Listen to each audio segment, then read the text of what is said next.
Hello everyone, welcome back to my channel DG Pathshala.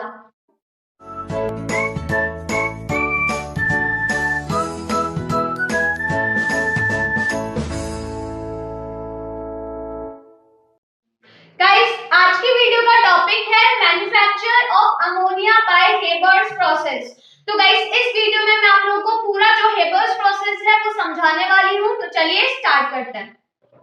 Guys Haber's process के through ammonia को manufacture किया जाता है और यहाँ पे जो अमोनिया का प्रोडक्शन होता है दैट इज लिक्विड अमोनिया।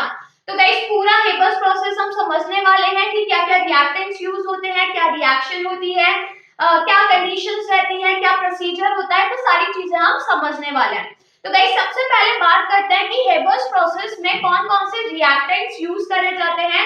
तो गाइस यहाँ पे 2 रिएक्टेंट्स यूज करे जाते हैं। First is nitrogen gas and second is hydrogen gas. तो यहाँ पे 2 गैसेस यूज करी जाती हैं, नाइट्रोजन एंड हाइड्रोजन गैस। और गाइस यहाँ पे नाइट्रोजन और हाइड्रोजन का जो रेशियो होता है बाय वॉल्यूम दैट इज 1:3। याद रखिएगा 1:3 बाय वॉल्यूम होता है। 1 is for nitrogen and 3 is for hydrogen. अब गाइस यहाँ पे जो नाइट्रोजन गैस और हाइड्रोजन गैस लेते हैं ये बिल्कुल प्योरीफाइड गैस लेते हैं, मींस इम्प्योरिटीज प्रेजेंट नहीं होनी चाहिए। क्यों? क्योंकि गाइस देखिए इस यहाँ पे इस प्रोसेस में कैटलिस्ट का यूज होता है। तो अगर नाइट्रोजन और हाइड्रोजन में इम्प्योरिटीज प्रेजेंट होंगी जैसे कि कार्बन डाइऑक्साइड की, कार्बन मोनोऑक्साइड की, सल्फर के कंपाउंड्स की जैसे कि हाइड्रोजन सल्फाइड हो गया, तो ये सारी जो इम्प्योरिटीज होती है ये कैटलिस्ट को पॉइजन कर देती है।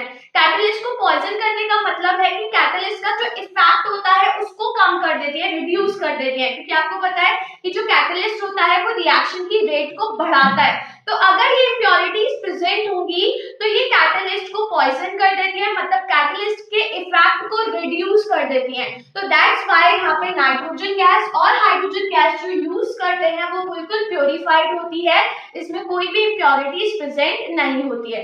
अब गाइस बात करते हैं कि नाइट्रोजन गैस और हाइड्रोजन गैस को कहां से मैन्युफैक्चर करते हैं। तो नाइट्रोजन गैस को कहां से लिया जाता है? By fractional distillation of liquid air. Liquid air का फ्रैक्शनल डिस्टिलेशन करवाते हैं। तो ये सोर्स हो गया नाइट्रोजन गैस का। और हाइड्रोजन गैस का जो सोर्स है that is from water gas. Water gas से प्रोड्यूस करी जाती है वॉश प्रोसेस के थ्रू, या फिर from natural gas. Natural gas के थ्रू हाइड्रोजन गैस को प्रोड्यूस किया जाता है। तो गाइस इन दोनों ही केस में जो नाइट्रोजन गैस यहाँ पे प्रोड्यूस हो रही है और जो हाइड्रोजन गैस यहाँ पे प्रोड्यूस हो रही है ये बिल्कुल प्योरीफाइड होती है। तो याद रखिएगा कि इस प्रोसेस में ये जो दोनों गैस लेते हैं ये बिल्कुल प्योरीफाइड गैस लेते हैं। Clear guys? अब बात करते हैं कि क्या रिएक्शन होती है। तो देखिए गाइस यहाँ पर ये हो गई नाइट्रोजन गैस और ये हो गई हाइड्रोजन गैस। ये दोनों गैस आपस में रिएक्ट करती हैं। दोनों का जो रेशियो दिया है बाय वॉल्यूम दैट इज 1:3। आप देख सकते हो यहाँ पे 1 कुछ भी नहीं है, मतलब 1:3 का रेशियो दिया है यहाँ पर। गाइस ये जो दोनों गैस होती है ये आपस में कंबाइन होती है, बट यहाँ पे कुछ कंडीशंस होती हैं, उसकी प्रेजेंस में ही दोनों गैस आपस में कंबाइन होती है। तो यहाँ पे कैटलिस्ट यूज किया जाता है दैट इज आयरन। और गाइस यहाँ पे जो आयरन को कैटलिस्ट की तरह जो यूज करते हैं दैट इज फाइनली डिवाइडेड। बहुत छोटे छोटे पीसेस होते हैं आयरन के, फाइनली डिवाइडेड आयरन यूज किया जाता है। साथ में यहाँ पे प्रमोटर यूज किया जाता है that is molybdenum. Guys molybdenum की जगह एल्युमिनियम ऑक्साइड को भी एज अ प्रमोटर की तरह इस्तेमाल करते हैं, बट मोस्टली केस में यहाँ पे molybdenum as a promoter use किया जाता है।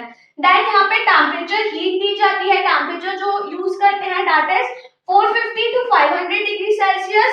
साथ में प्रेशर अप्लाई करते हैं दोनों ही गैस पर। यहाँ पे जो प्रेशर अप्लाई किया जाता है that is above 200 atmospheric pressure. तो गाइस ये सारी कंडीशन होती है। तो इन कंडीशंस की प्रेजेंस में ये जो दोनों गैस होती है ये आपस में कंबाइन कर जाती है और यहाँ पे फॉर्म होती है अमोनिया गैस। गाइस यहाँ पे जो अमोनिया गैस फॉर्म होती है फिर इस अमोनिया गैस को लिक्विफाइड करा जाता है, तो फिर लिक्विड अमोनिया का प्रोडक्शन होता है।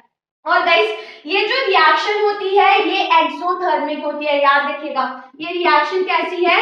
एक्सोथर्मिक, क्योंकि देख सकते हो आपकी हीट लिबरेट हो रही है ना, हीट की लिबरेट हो रही है। अब आप सोचेंगे कि यहाँ पे हम हीट दे भी तो रहे हैं और हीट निकल भी रही है, तो एंडोथर्मिक भी होनी चाहिए। तो गाइस यहाँ पे जो हीट दी जाती है, जो टेम्परेचर यूज करा जाता है वो बहुत कम यूज करा जाता है। मींस यहाँ पे जो रिएक्शन होती है ये लो टेम्परेचर पर होती है, बट जो हीट का प्रोडक्शन होता है वो ज्यादा अमाउंट में होता है। तो दैट्स व्हाई अगर हम दोनों को कंपेयर करें तो हीट ज्यादा लिबरेट हो रही है, तो दैट्स व्हाई ये जो रिएक्शन होती है ये एक्सोथर्मिक होती है। एक्सोथर्मिक का मतलब होता है कि ज्यादातर अमाउंट में हीट क्या होती है, लिबरेट होती है। क्लियर?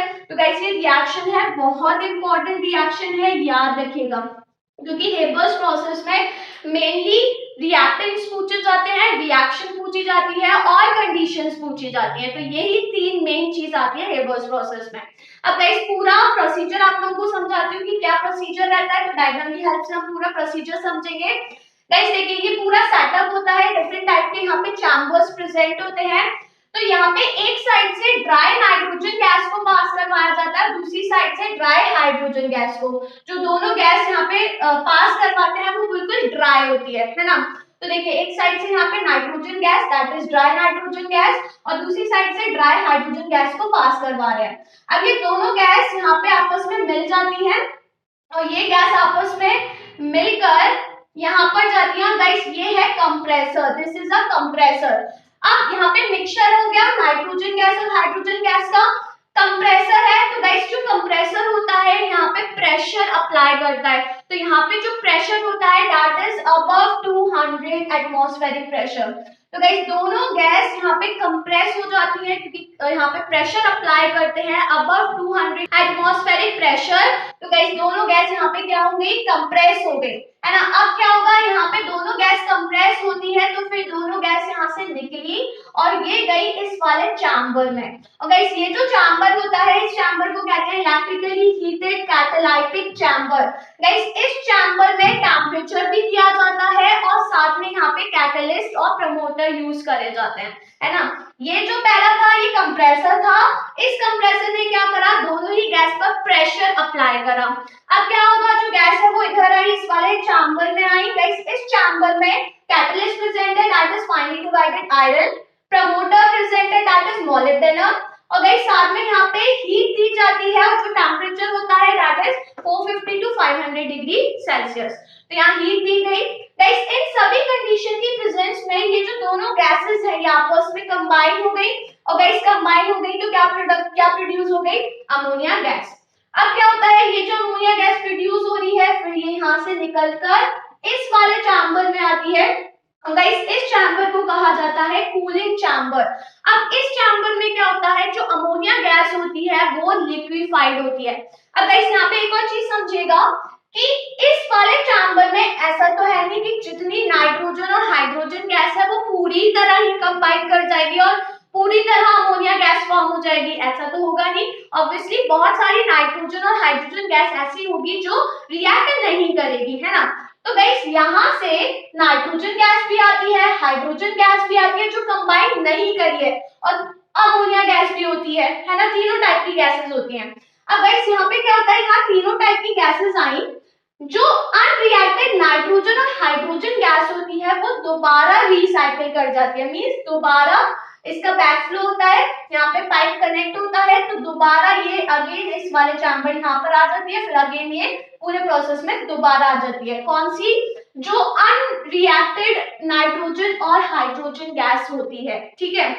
अब अमोनिया गैस है तो गाइस जो अमोनिया गैस होती है यहाँ पर ठंडा पानी डाला जाता है जिसके थ्रू जो अमोनिया गैस होती है वो ठंडी होती है और लिक्विफाइड हो जाती है, मींस लिक्विड फॉर्म में कन्वर्ट हो जाती है।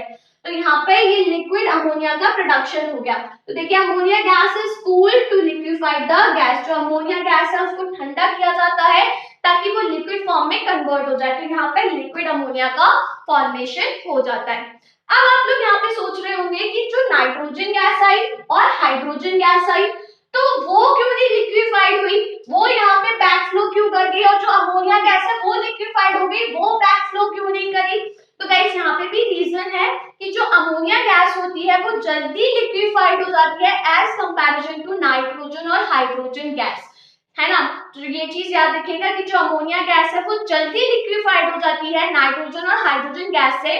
तो guys that's why ammonia gas पहले लिक्विफाइड हो जाती है और यहाँ पे लिक्विड अमोनिया फॉर्म हो जाता है। बट जो नाइट्रोजन और हाइड्रोजन गैस होती है वो इजीली लिक्विफाइड नहीं होती है, तो ऑब्वियसली गैस है तो राइज अप करेगी वो और फिर इसका ये बैक फ्लो होता है, बैक साइकिल में आ जाती है और दोबारा ये इसका प्रोसेस स्टार्ट हो जाता है। तो दैट्स व्हाई यहाँ पे एक और पाइप कनेक्ट कर देते हैं ताकि जो अनरिएक्टेड नाइट्रोजन और हाइड्रोजन गैस है ये फिर से प्रोसेस में आ जाए और फिर से अमोनिया का प्रोडक्शन हो सके। क्लियर? तो गाइस ये पूरा प्रोसेस रहता है यहाँ पे पहले कंप्रेसर होता है, फिर इसके बाद कैटालाइटिक चैम्बर होता है जहाँ पे रिएक्शन होती है। इस चैम्बर को रिएक्टर भी कहा जाता है, क्यों? क्योंकि यहाँ पे रिएक्शन हो रही है। देन यहाँ कूलिंग चैम्बर होता है जो कि अमोनिया गैस को लिक्विफाइड करता है, ठंडा करता है, तभी वो लिक्विड में कन्वर्ट होती है और फिर यहाँ पे लिक्विड अमोनिया का प्रोडक्शन होने लगता है। क्लियर? तो गाइस ये पूरा प्रोसेस रहता है, ये चीज याद रखिएगा। नाइट्रोजन गैस और हाइड्रोजन गैस जो अनरिएक्टेड होती है वो रिसाइकिल कर जाती है फिर से, ताकि दोबारा से वो प्रोसेस में आ सके। अब गाइस देखिए यहाँ पे एक बार में जो लिक्विड अमोनिया फॉर्म होता है यहाँ पे वो 15% होता है। कितना होता है? 15%, है ना। बट जो ये रिसाइक्लिंग का प्रोसेस होता है, दोबारा जो रिसाइक्लिंग हो रही है नाइट्रोजन गैस और हाइड्रोजन गैस, इस रिसाइक्लिंग के थ्रू 98% अमोनिया को प्रोड्यूस किया जा सकता है। इसी वजह से यहाँ पे ये पाइप लगाते हैं ताकि दोबारा रिसाइक्लिंग हो सके, जो गैस है वो वेस्ट ना हो सके, जिसके थ्रू 98% अमोनिया का प्रोडक्शन हो जाता है। क्लियर? तो गाइस ये पूरा प्रोसीजर रहता है। अब बात करते हैं जो फेवरेबल कंडीशंस होती हैं कौन कौन सी होती है। तो गाइस पहली कंडीशन ऑब्वियसली टेम्परेचर है, तो जो यहाँ पे टेम्परेचर होता है, जो ऑप्टिमम टेम्परेचर यूज किया जाता है that is 450 to 500 degree Celsius. Guys सारी कंडीशन पूछी जाती है तो सारी कंडीशंस इंपॉर्टेंट है। फर्स्ट टेम्परेचर, ऑप्टिमम टेम्परेचर होता है 450 to 500 degree Celsius. Then pressure की बात करते हैं तो अबव 200 atm प्रेशर होता है। गाइस यहाँ पे जो प्रेशर की रेंज होती है वो 200 से 900 atm तक होती है ना। 200 से 900 atm तक यहाँ पे प्रेशर यूज किया जाता है, बट प्रैक्टिकली बात करते हैं तो 250 एटमॉस्फेरिक प्रेशर यहाँ पर अप्लाई करते हैं, तो हम यहाँ पे लिख देते हैं अबव 200 एटमॉस्फेरिक प्रेशर। देन बात करते हैं कैटलिस्ट की, तो गाइस यहाँ पे जो कैटलिस्ट यूज किया जाता है that is finally divided iron. जो आयरन होता है उसके बहुत छोटे छोटे पीसेस लिए जाते हैं। अब यहाँ पे आपको फाइनली डिवाइडेड आयरन ही लिखना है, सिर्फ आयरन नहीं लिखना, क्योंकि गाइस यहाँ पे जो आयरन यूज होता है वो फाइनली डिवाइडेड होता है, मतलब बहुत छोटे छोटे पीसेस होते हैं। तो यहाँ पे फाइनली डिवाइडेड आयरन ही क्यों लिया जाता है, ये भी यहाँ पे रीजन पूछा जाता है, क्योंकि गाइस जो फाइनली डिवाइडेड आयरन होता है इसका जो सरफेस एरिया होता है वो ज्यादा होता है, और ज्यादा सरफेस एरिया होने की वजह से इसकी जो एफिशिएंसी होती है वो ज्यादा हो जाती है। तो दैट्स व्हाई यहाँ पे फाइनली डिवाइडेड आयरन यूज करते हैं। क्लियर? तो रीजन याद रखिएगा, क्योंकि जो फाइनली डिवाइडेड आयरन होता है इसका सरफेस एरिया ज्यादा होता है, जिसकी वजह से यहाँ पे आयरन की जो एफिशिएंसी होती है वो ज्यादा हो जाती है। ठीक है? और गाइस कैटलिस्ट का यूज आपको पता है, कैटलिस्ट क्यों यूज करते हैं? जो कैटलिस्ट होता है वो रिएक्शन की रेट को बढ़ा देता है। देन यहाँ पे प्रमोटर भी यूज किया जाता है, तो गाइस यहाँ पे जो प्रमोटर होता है that is traces of molybdenum, या तो मोलिब्डेनम यूज करते हैं या फिर एल्युमिनियम ऑक्साइड को भी एज अ प्रमोटर यूज किया जाता है। और प्रमोटर भी आप लोगों को पता है कि प्रमोटर का क्या फंक्शन होता है। गाइस जो प्रमोटर होता है वो कैटलिस्ट की एफिशिएंसी को बढ़ाता है। जो कैटलिस्ट होता है वो रिएक्शन की रेट को बढ़ाता है, बट जो प्रमोटर होता है वो कैटलिस्ट की एफिशिएंसी को बढ़ाता है, मतलब ताकि कैटलिस्ट जो है वो अपना प्रॉपर काम कर सके। तो कैटलिस्ट की एफिशिएंसी को बढ़ाता है प्रमोटर। क्लियर? तो गाइस ये रिएक्टेंट्स हो गए, ये रिएक्शन हो गई, सारी कंडीशंस हो गई, सारी चीजें याद रखिएगा, क्योंकि मेनली इधर रिएक्टेंट्स पूछे जाते हैं। रेशियो पूछ लिया जाता है कि नाइट्रोजन और हाइड्रोजन का रेशियो क्या होता है बाय वॉल्यूम, तो यहाँ पे 1:3।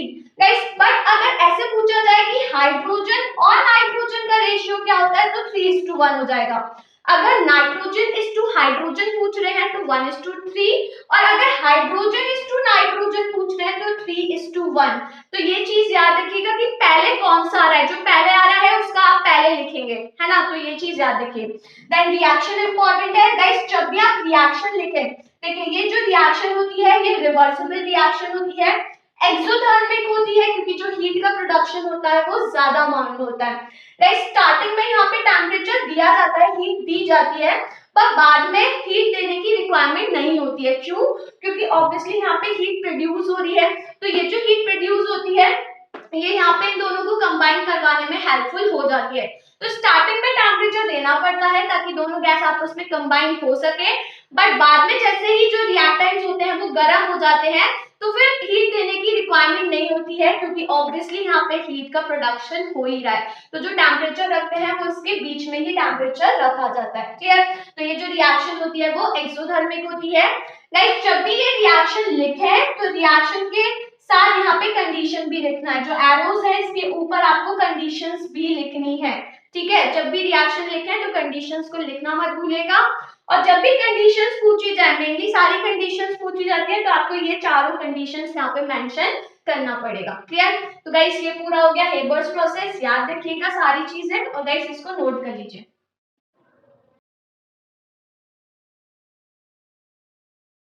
गाइस अगर आपको ये वीडियो पसंद आई हो तो वीडियो को लाइक करिए, अपने फ्रेंड्स के साथ शेयर करिए, और अगर आपने अभी तक मेरा चैनल सब्सक्राइब नहीं करा है तो फटाफट से चैनल को सब्सक्राइब करिए। तो अब मैं आपसे मिलती हूँ मेरी अपकमिंग वीडियो में एक नए टॉपिक के साथ। तब तक के लिए बाय बाय।